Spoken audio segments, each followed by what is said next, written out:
मैरापुर जे rural health centre में समाजी तंजीमुनि पारां 3 ॾींहंनि वारी मुफ़्त अखियुनि जी कैंप लगाई वई आहे। तफ़सील ॿुधाए रहियो आहे आकाश कुमार। मरकज़ी तंजीमें आराइया ऐं Fatima patient welfare organisation Sindh पारां रूरल हेल्थ सेंटर मैरापुर में 3 रोज़ा मुफ़्त अखियुनि जे इलाज वारी कैंप क़ाइम कई वई आहे। कैंप में मैरापुर ऐं आसपास जे इलाइक़े जे रहवासियुनि अखियुनि जे माहिर डॉक्टरनि खां इलाज कराए। आवाज़ टीवी न्यूज़ सां वीचारींदे डॉक्टरनि ऐं मरीज़नि चयो त हिन में हींअर तक़रीबन असां 70 खनि ऑपरेशन करे छॾिया, बाक़ी अञा हलन था पिया। अॼु बि कंदासीं, सुभाणे बि कंदासीं इंशाल्लाह।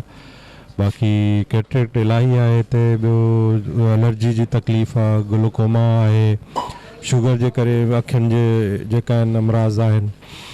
बाक़ी सब डॉक्टर असां वटि आहिनि। चश्मनि जी ज़रूरत आहे, जंहिंखे चश्मा ॾियूं था, जंहिंखे दवाउनि जी ज़रूरत आहे दवाऊं ॾियनि था। अब तक सुबह से लेकर अब तक हमने 150 ऑपरेशन कर दिए हैं और हमारे पास ऑपरेशन पाइपलाइन में जो हैं वो तकरीबन 50 और हैं। तो हमारा टारगेट 3 दिन का है कि हम 150 जैसे आज हम कर लेंगे इंशाल्लाह, तो हम 500 ऑपरेशन करके जाएंगे, प्रोवाइडेड कि हमें ऑपरेशन मिले। अभी ये जितने भी यहाँ पे ऑपरेशन होते हैं उन सब को मैं चेक करता हूँ ऑपरेशन करने से पहले कि उसका पर्दा सही है नहीं। सबसे ज़्यादा तो ये कि आँख में चश्मा जो है उसकी ज़रूरत होती है, लोगों को पता नहीं होता।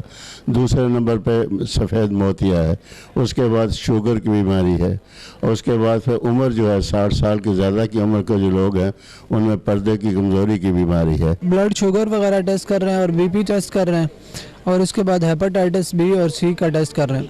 पे तमाम मरीज़ों का फ्री चेकअप और फ्री दवाइयाँ और लेंस वगैरह अपना चश्मे जो है वो भी दिए जा रहे हैं सारे मरीज़ों को, और फ्री लेंस सबका ऑपरेट भी हो रहा है, बिल्कुल फ्री ऑपरेशन हो रहे हैं सबके।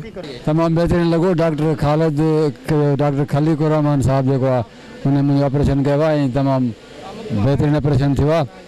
ॾाढो सुठो कमु पियो थो हले हिन कैंप ते।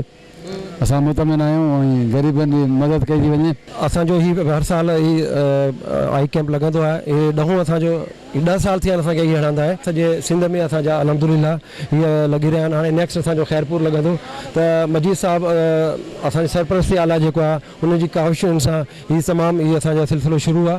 आवाम जी ख़िदमत कयूं पिया, अल्लाह ताला अजर ॾींदो इन शइ जो इंशाअल्लाह ताला।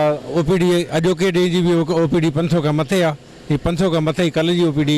अञा हिकिड़ो ॾींहुं कैंप आहे असांजो 13 तारीख़ जो। इंशाअल्लाह ताला अल्लाह चङी कंदो, जेका ख़िदमत थी सघी आवाम जी उहा कंदासीं। हिननि वधीक चयो त कैंप में 2 ॾींहंनि दौरान अटकल 300 खां वधीक मरीज़नि जी अखियुनि जा ऑपरेशन कया विया आहिनि। असांजो टारगेट 500 मरीज़नि जो ऑपरेशन करणु आहे। कैंप में गरीब मरीज़नि खे दवाऊं, चश्मा ऐं लेंस मुफ़्त लॻाया वञनि था। इंसान ज़ात जी ख़िदमत करणु ऐन इबादत आहे। असां हिन वक़्त ताईं सिंध जे मुख़्तलिफ़ शहरनि में 10 खां वधीक हज़ारे गरीबनि खे मुफ़्त इलाज जी सहूलियत फराहम कई आहे। कैमरामैन साबिर अली सां गॾु आकाश कुमार, आवाज़ टीवी न्यूज़, मैरापुर।